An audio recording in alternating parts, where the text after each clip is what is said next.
Hello, gorgeous soul. Welcome to your October astrology. Oh, it's very intense, but in a good way. We have Pluto going direct. We have Mercury going direct. We have Saturn going direct. So it should feel as if something is being lifted from our spiritual shoulders and we're like, yeah, I can go forward again. There is, however, a partial solar eclipse. So we won't necessarily have all the information we need until much later on. This is a sizzling month of mystery and possibility. Here's your monthly horoscope.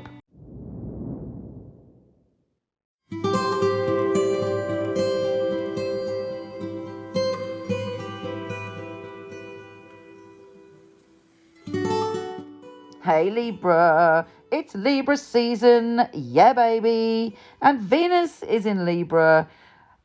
How wonderful, and you're feeling hopefully like a walking magic wand of love. If you are not, turn your wand on, because you have the ability to draw towards you some amazing, life-affirming, beautiful connections, particularly when Venus opposes Jupiter on the 1st. Jupiter is a planet of expansion and good fortune, and that's in your relationship zone at the moment, although it does shift later on. And so, yeah, open your heart to love. Trust that you can draw the right love to you. But within that, it's very important that you trust your own independence. Mercury goes direct as well, which clears your mind, and you're able to, you might have felt a bit paranoid before that. You might have felt a bit oversensitive or super sensitive. Maybe not oversensitive, but you were more sensitive than usual. And finally, you're able to sort of see through that and get in touch very clearly with your intuition. Pluto also goes direct. So if you've had any sort of quite intense issues with your family that felt really kind of draining or painful, there's a little bit of upliftment there. Also, the full moon is in Aries. And this full moon is important because the new moon has a partial solar eclipse. That's not great for manifesting. But the full moon in Aries is brilliant for you to manifest and have a peak experience to do with balance, harmony, one-to-one affection and intimacy. So really use that energy. Mercury is also re-entering your sign, making your words spells. It's a very magical month for you. Use your words, your mind and your thoughts to create your reality from October the 10th. Much more potent than usual. We always have that ability to a certain extent, but it's switched right up full volume for you when Mercury re-enters Libra. Also, the sun in your sign is trine Saturn. You're opening your heart to the future, and you're committing to your own happiness, your own joy, your own pleasure. And maybe in the past you couldn't do that. Potentially with all these retrograde planets, you had a lot of things going on where you had to deal with other people's stuff, sort things out, be there for everyone. And now you're putting yourself first, which is great.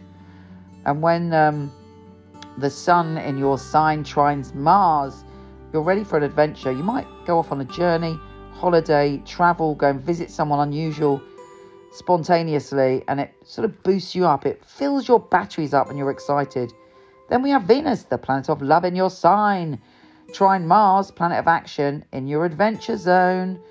So I would definitely make way for an adventure from the 17th onwards. And the peak of that fabulous energy is when the Sun and Venus join forces on the 22nd. That's a fabulous opportunity for you where you could feel complete and in your power.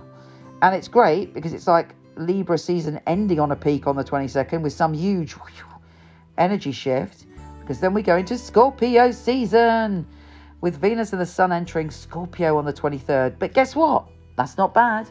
That's good, because it's where you feel your security and it's how you attract abundance. So you're stepping into what you've decided you want to do with your life. You're stepping in to this sort of feeling more sensual about life. You're stepping into drawing money and abundance to you, and you're committing and doing what you need to do to attract that. Mercury trine Saturn, reinforcing that. You're saying the right things and it's bringing you joy. You're realizing that actually if you say what you need and you want, it brings you joy.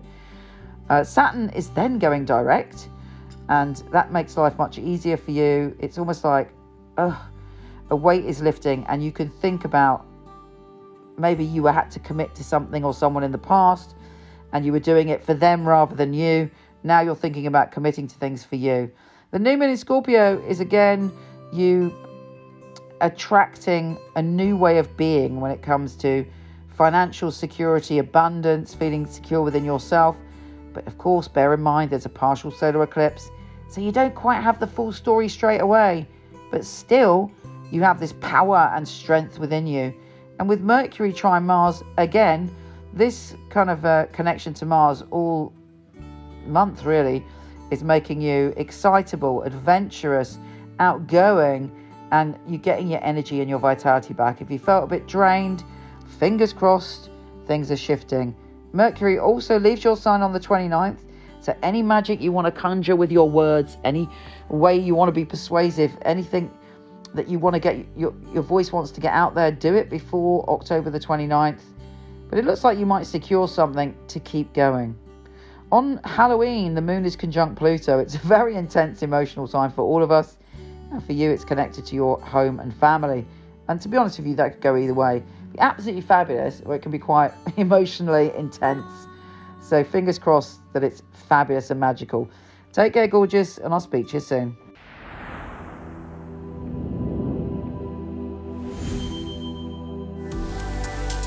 Reading with me should be like talking to a friend. I just dive straight into the messages I'm getting. I'm like a channel. I'm channeling messages only for one purpose, to help people. What I always do is give the truth, because I'm giving the information that's coming through from spirit.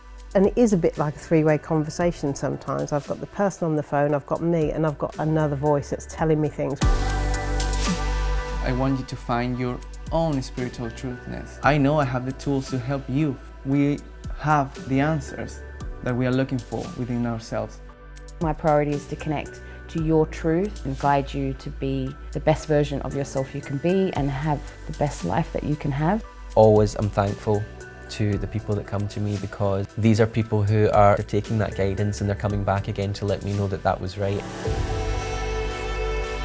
We need happiness in our lives, we need joy, we need love, and these things shouldn't be so elusive. They should come to us as our birthright, and I want people to have that. I want people to be able to see what's getting in the way of that, and I want to give them the ability to go directly to their dreams. Having a reading is about, as well as you want the predictions, but you need a feeling of being understood, because reading should be empowering. The reading is not about me, it's about you. I'll be looking at not just the obstacles in your life, but also the opportunities. I'd like to be the person that's going to straighten your crown for you. It's being able to help somebody have a map back to where they've got lost from.